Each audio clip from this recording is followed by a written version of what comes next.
सिकंदर और राजा पुरु की कहानी। विश्व विजय के लिए निकला यूनान का सम्राट सिकंदर जब भारत पहुंचा, तो उसका सामना भारत के पुरुवंश के वीर राजा पोरस से हुआ। राजा पोरस का राज्य झेलम और चिनाब नदियों के मध्य स्थित था और सिंध पंजाब का बहुत बड़ा क्षेत्र उसके अंतर्गत आता था। सिकंदर और पोरस के मध्य घमासान युद्ध हुआ।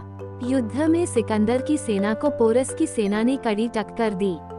सिकंदर की पत्नी को भारतीय त्योहार रक्षाबंधन की जानकारी थी। उसने अपने पति पर संकट के बादल मंडराते देख लिया था। उसने पोरस को राखी भेजी। राजा पोरस सिकंदर की पत्नी के द्वारा भेजी राखी देखकर आश्चर्यचकित था, लेकिन उसने राखी के धागों का मान रखा। युद्ध में एक ऐसा समय भी आया जब सिकंदर का घोड़ा पोरस के भाई के द्वारा मारा जा चुका था और सिकंदर निहत्था पोरस के सामने खड़ा था।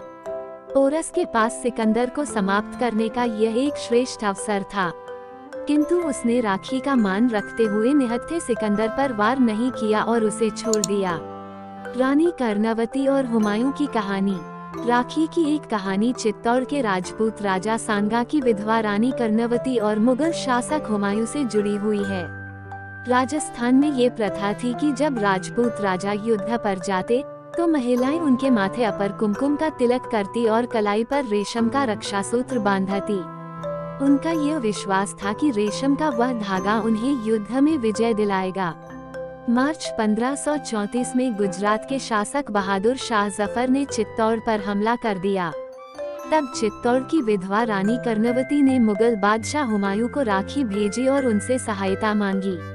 उस समय हुमायूं बंगाल पर चढ़ाई के लिए जा रहे थे, लेकिन राखी मिलते ही वे अपन बंगाल अभियान छोड़कर रानी कर्णवती की सहायता के लिए चित्तौड़ रवाना हो गए।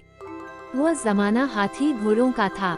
हुमायूं जब तक चित्तौड़ पहुंचे तब तक देर हो चुकी थी और रानी कर्णवती ने जौहर कर लिया था। राखी का फर्ज निभाने हुमायूं ने बहादुर शाह जफर से युद्ध किया और उन्हें हराकर चित्तौड़ के शासन की बागडोर अपनी मुंहबोली बहन रानी कर्णवती के पुत्र विक्रमादित्य को सौंप दिया। तो ये थी कहानी रक्षाबंधन की। अगर आपको ये कथा पसंद आई तो चैनल को लाइक, शेयर और सब्सक्राइब करें। धन्यवाद।